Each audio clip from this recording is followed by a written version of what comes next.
ये विभु नहीं धर्म, ना धर्म तुझ में, दुख सुख भी लेशना, दुख सुख भी लेशना। है ये सभी अज्ञान में, है ये सभी अज्ञान में, करतापना भोक्तापना, करतापना भोक्तापना।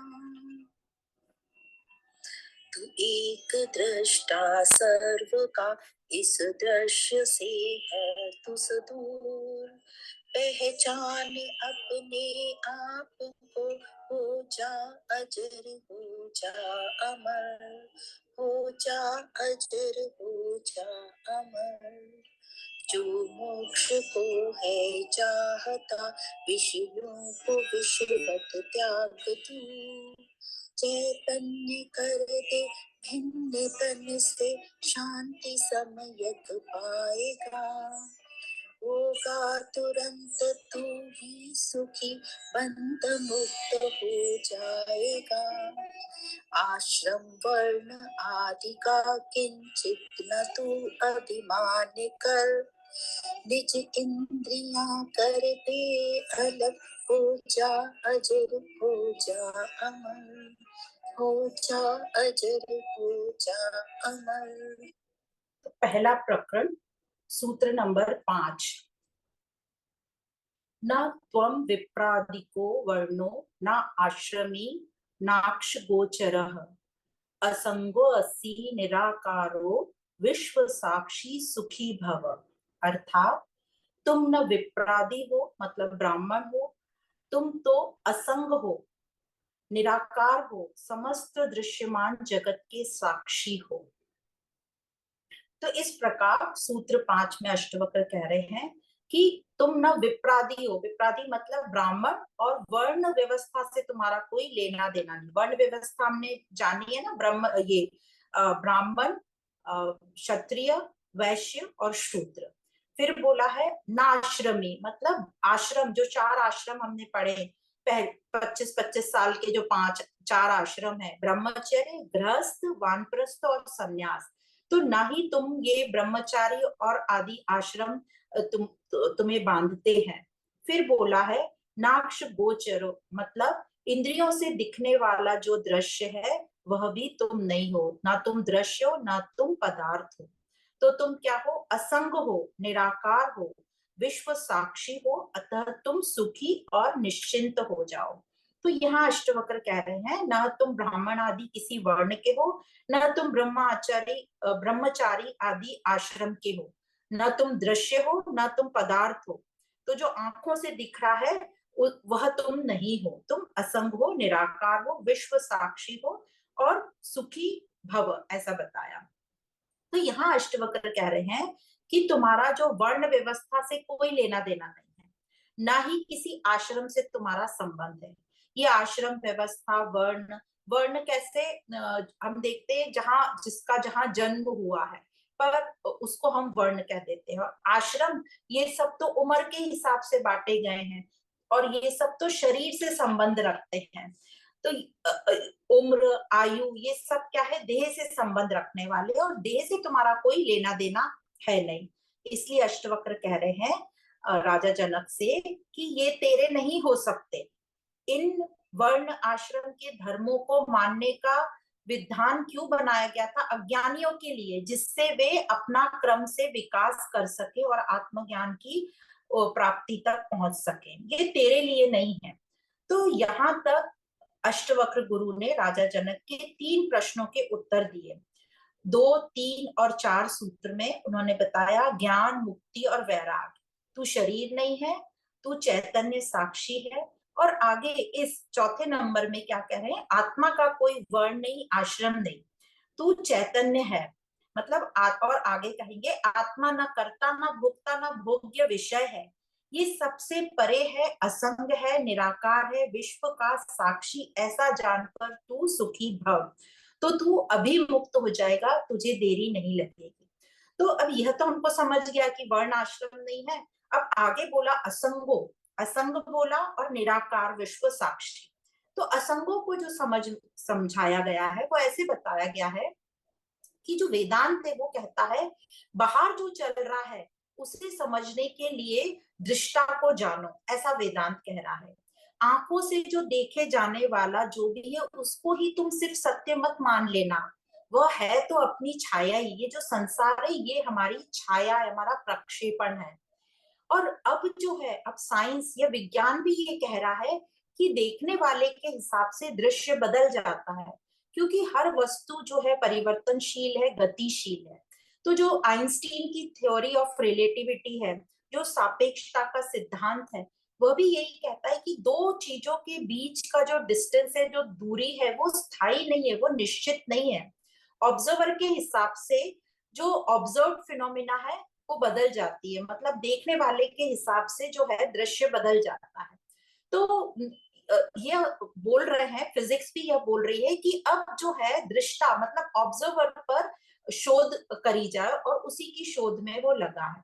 और यही वेदांत ने पहले से ही कहा है कि तू ये जो इंद्रियों से तुझे दिखाई दे रहा है उसी को सच मत मान लेना, तू दृष्टा को देख, दृष्टा के बारे में जान। और ये जो पूरी दुनिया है ये तेरा प्रक्षेपण है, छाया मात्र है। अब जो हमारी छाया है वो लंबी हो कैसी भी हो, वह है तो आखिर छाया ही। वह हमें तो खुशी दे नहीं सकती, क्योंकि क्यों खुशी नहीं देती, क्योंकि वो ही अपने आप में बंधी हुई है। जैसे वो मुझ पर डिपेंडेंट है, हमारे पैरों से चिपकी हुई रहती है।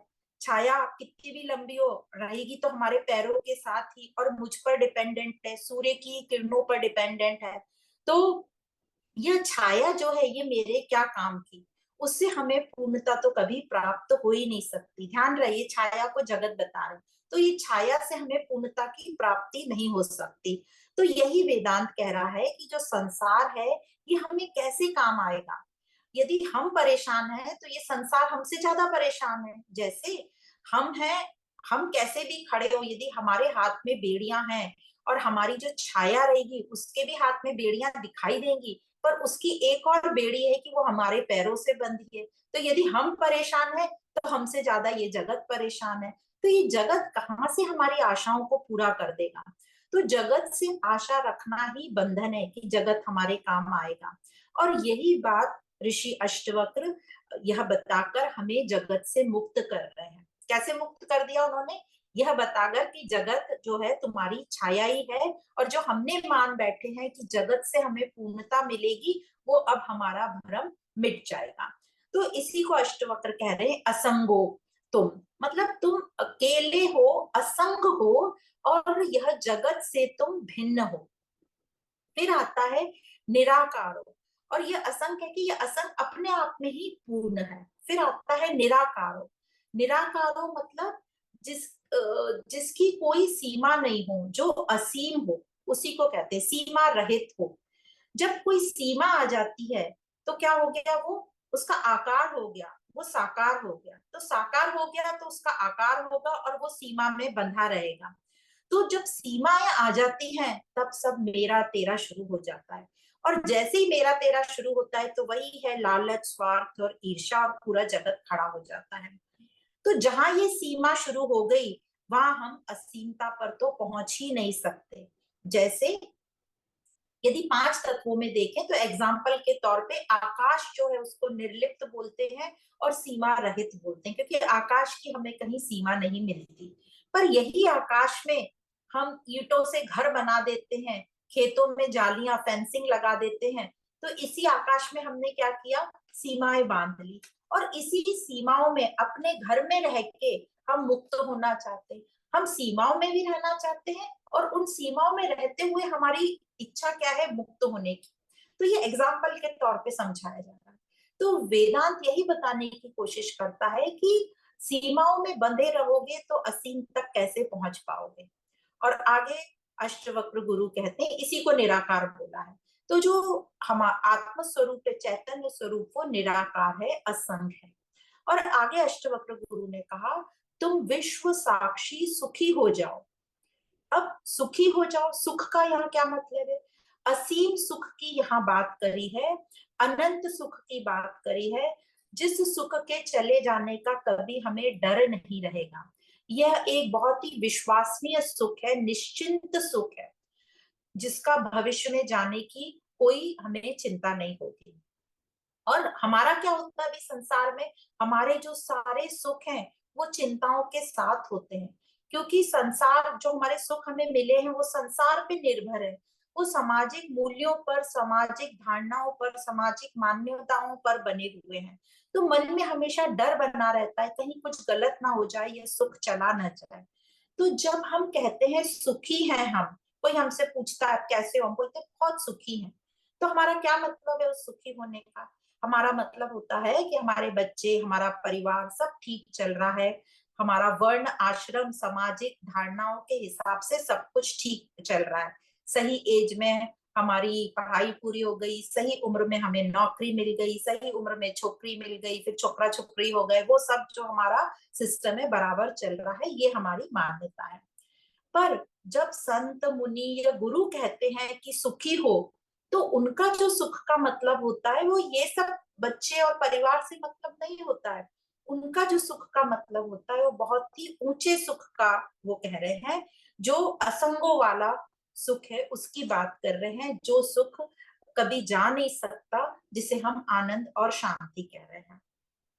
तो यह बता रहे हैं अष्टवक्र कि तुम आत्मा हो, और जो आत्मा का वर्ण आश्रम सीमाओं से, भौतिक सुख से कोई लेना देना नहीं है, कोई संबंध नहीं है, वह किसी से भी बंधी हुई नहीं है। तो यहाँ अष्टवक्र ने बोला तुम किसी से भी बद्ध नहीं हो सकते, क्योंकि तुम आत्मा हो, असंगोसी निराकारो विश्व साक्षी सुखी भव। तो यहाँ पर अष्टवक्र ने तो बता दिया, और आगे भी सभी व्याख्यानकार और जो हमारे वेदांत के उपनिषद हैं सब यही कहते हैं कि मुक्ति का किसी लोक में, ग्रह में निवास नहीं है, बल्कि मुक्ति का सिर्फ अज्ञानता में है निवास, तो जो मन में रहती है। तो अज्ञानता, या इसे बोल सकते हैं हृदय ग्रंथि, तो अज्ञानता का नाश होते ही हम मुक्त ही मुक्त हैं। जैसे यदि ज्ञान से हमारा मन प्रकाशित रहेगा तो गलत चीजें अंदर एंटर होंगी ही नहीं। जिस प्रकार जो चोर है दूर से ही घर में रोशनी देखकर भाग जाता है, उसी प्रकार जो हमारा मन प्रकाशित रहेगा तो अज्ञानता की उसमें जगह ही नहीं रहेगी, कोई स्कोप ही नहीं रहेगी अज्ञानता की या गलत धारणा की आने की। तो इस प्रकार अष्टवक्र गुरु ने 5वें सूत्र में बताया कि वर्ण आश्रम से तेरा कोई संबंध नहीं है। अब सूत्र नंबर 6, धर्मा धर्मो सुखम दुखम मान सानी न ते विभो, न कर्तासी न भोक्तासी मुक्त एवासी सर्वदा। अर्थात हे विभो, विभो मतलब आत्मा से संबोधित किया है, तुम कर्ता नहीं भोक्ता नहीं, मुक्त मात्र हो, मैं ही हूं, और यह संपूर्ण दृश्य प्रपंच के एकमात्र दृष्टा व सर्वथा मुक्त ही हो, ऐसा मुनि का कहना है।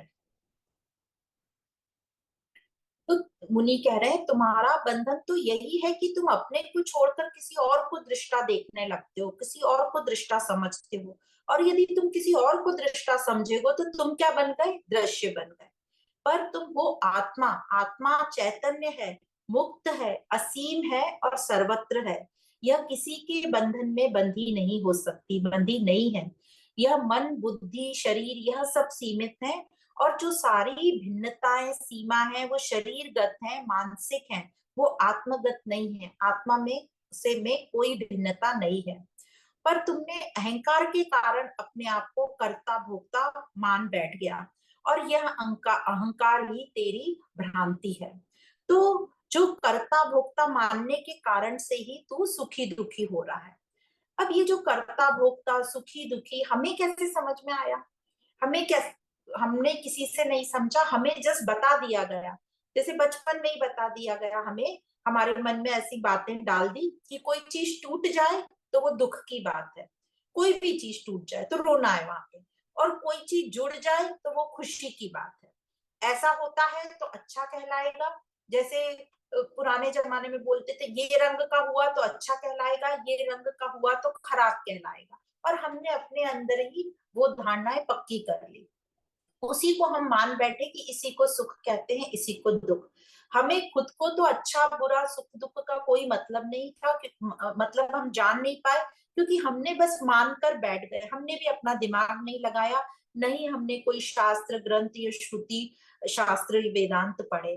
तो हमने खुद ने तो कुछ जाना नहीं, बस मान लिया। तो इसी को गुरु कह रहे हैं कि जो सुख दुख है सब मन के ही धर्म है, मन में ही बसे हैं।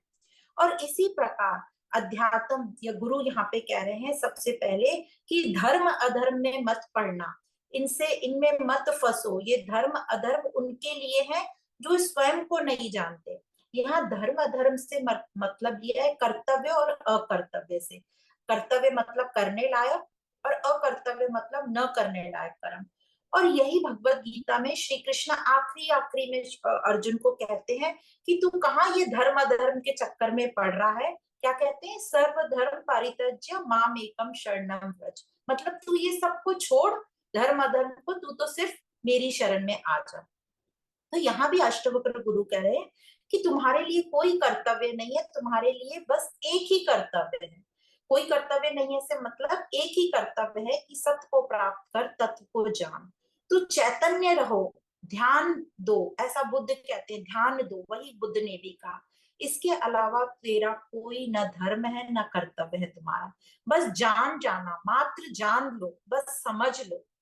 पर हम समझने भी बैठते हैं तो हम क्या बन जाते हैं? समझने वाले, और जिसको समझाए वो हम अपना विषय मान लेते हैं।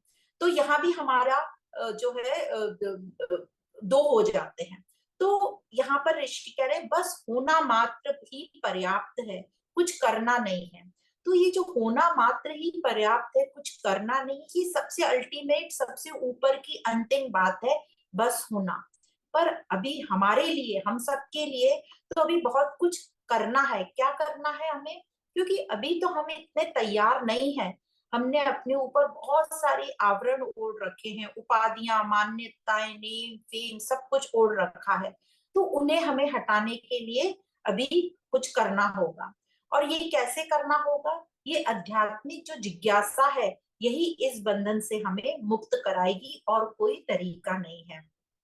यदि ये आवरण नहीं है तो धर्म अधर्म की कोई बात ही नहीं आती, ऐसा ऋषि का कहना है। तो ये जो सब आवरण हमने ओढ़ रखे हैं, ये क्यों ओढ़ रखे हैं? क्योंकि हमें क्या लगा था ये आवरण ओढ़ना ही धर्म है, और हमने इसलिए इतनी अपने ऊपर उपाधियां ओढ़ रखी थी। अब यह समझ में आता है कि ये सब जो है झूठे आवरण है, और इसी को ऋषि कह रहे हैं अष्टवक्र की इनको हटाना है। ये सब झूठी मान्यताओं को त्यागो, इनको हटाओ, ये सब झूठे धर्म है, इन्हें त्यागना है। और यही बात कृष्ण ने अर्जुन को कही थी भगवत गीता में, और यहाँ पे अष्टवक्र ऋषि राजा जनक को कह रहे हैं। तो जिसको हम धर्म मानते हैं वो बहुत ही ऊपर ऊपर की चीजें, बहुत ही सुपरफिशियल बात है। और आम जनता, करीब करीब 99% लोग ऐसे ही धर्म को ऊपर ऊपर से मानते हैं कि कुछ थोड़ा दान दे दिया, किसी को थोड़ी दया दिखा दी, और इस प्रकार से हम चलते हैं। पर अध्यात्म के सामने ये जो धर्म है, ये जो कर्तव्य है, ये बहुत ही छोटा है। तो हमें आध्यात्मिक बात समझनी है जो यहाँ पर अष्टवक्र गुरु कह रहे हैं। तो जो मुनि अष्टवक्र कह रहे हैं कि ये धर्म अधर्म, ये सुख और ये दुख सब मन के हैं, ये मन में बसे हुए हैं, और इनसे तुम्हारा कोई लेना देना नहीं। क्योंकि मन क्या है? शरीर का हिस्सा, और शरीर क्या है? प्राकृतिक देह, और हम क्या है? आत्मा, चैतन्य स्वरूप। तो इनसे तेरा कोई लेना देना नहीं है। ये मन ने बेहोशी में ये गलत धारणा ली, और हम जानते हैं कि बेहोशी में जो भी हम काम करते हैं वो तो गलत ही रहेगा। तो अब इस मन को हम होश में लाएंगे और इन सब मान्यताओं को हटाएंगे। और कृष्ण ने बार बार बोला इसमें, फंसो मत अर्जुन, तू मेरी शरण में आ जा। तो यहाँ ऋषि भी, अष्टवक्र भी यही कह रहे हैं कि इन सब के झमेलों में मत फंस, तू कहाँ फंसा पड़ा है, इन सबको छोड़ और अपने आप को आत्म शुद्ध चैतन्य स्वरूप जान। तुम यह जानने से तुम सदा मुक्त ही हो। बस तुम भूल गए थे अपने आप को, अब ये झूठी भ्रांतियां जो हैं इन्हें तू मिटा दे। ये मिटेंगी, मतलब ये अहंकार, ये जो मन मिटेगा तो अपने आप जो है स्वभाव तुझे याद आ जाएगा। अहंकार मतलब मन के मिटते ही तू कर्तापना भोक्तापना से मुक्त हो जाएगा और इस धर्म अधर्म सुख दुख से भी मुक्त हो जाएगा। तो यहाँ कह रहे हैं अष्टवक्र मुनि मुक्ति की बात बताई। तो यहाँ जो अष्टवक्र गुरु मुक्ति की बात बता रहे हैं उस अपने सत स्वभाव को जान लेने की बात कर रहे हैं नकार नकार की प्रतिक्रिया से। अब यही बात जो है जो गीता के वही जो अभी तत्व को जानने की बात अष्टवक्र गुरु कह रहे हैं वही तत्व गीता के कृष्ण है, वही तुलसी के राम है और वही बात कबीर भी कह रहे हैं कि राम नाम सत्य है, कृष्ण नाम नित्य है, उस राम को जानो। तो वो किस राम को जानने की बात कर रहे हैं संत कबीर? तो जो संत कबीर जी का दोहा है, चार राम है जगत में, तीन राम व्यवहार, चौथ राम सो सार है, ताको करो विचार। अब ये कौन से चौथे राम की बात कर रहे हैं? तो उनका ये दोहा आता है, एक राम दशरथ घर डोले, एक राम घट घट में बोले, एक राम का सकल पसारा, एक राम है सबसे न्यारा। तो जो पहली वो बात कर रहे हैं पहले राम की कि एक राम दशरथ घर डोले, मतलब ये स्थूल शरीर की बात कर रहे हैं। जो शरीर रूप में राम है उसकी बात कर रहे हैं जो दशरथ का बेटा है। तो ये तो हो गया स्थूल शरीर।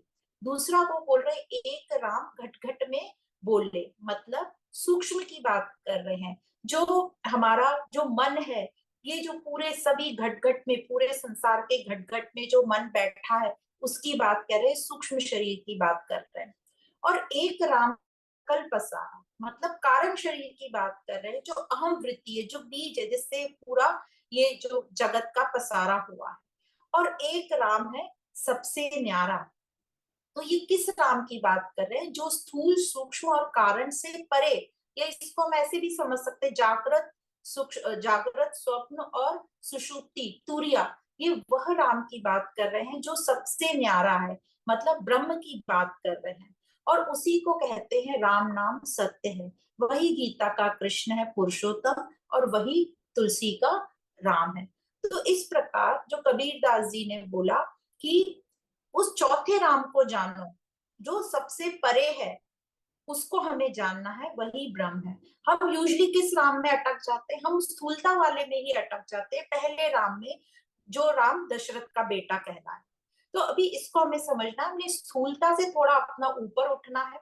जब हम स्थूलता से ऊपर उठे, सूक्ष्म में आते हैं, तो हम विचारों में आए, विचारों से हम ऊपर उठते हैं, फिर हम अहम वृत्ति में आए जो कारण शरीर है।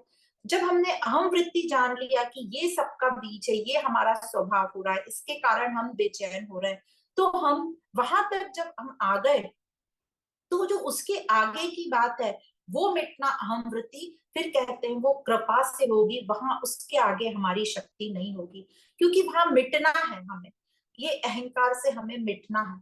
तो हम यहाँ तक की तैयारी करें और आगे की फिर हमारी कृपा दृष्टि होगी जो हमें गुरु वहां पर खींच लेगा। तो जैसे ही हमारी अहम वृत्ति अहंकार मिटेगा तो सिर्फ अद्वैत रह जाएगा, वह तत्व वह राम रह जाएगा। तो वही राम है, वही कृष्ण है, वही तुलसी के राम है, वही कबीर के राम है। तो इस प्रकार राम नाम सत्य का यह ब्रह्म, यह जो भगवत गीता में हमने 7वें अध्याय में पढ़ा था कि जो प्रकृति और पुरुष है और इन दोनों को चलाने वाला जो 15 अध्याय में पुरुषोत्तम बोलते हैं, वह वही तत्व है। तो वही गीता का कृष्ण है, कृष्ण तत्व, वही राम तत्व है, उसी की बात यहाँ पर की जा रही है। तो इस प्रकार आज हमने 3 और 4 भी पढ़ा सूत्र, और 5 और 6 सूत्र भी पढ़ा। तो आप सभी को बहुत बहुत धन्यवाद।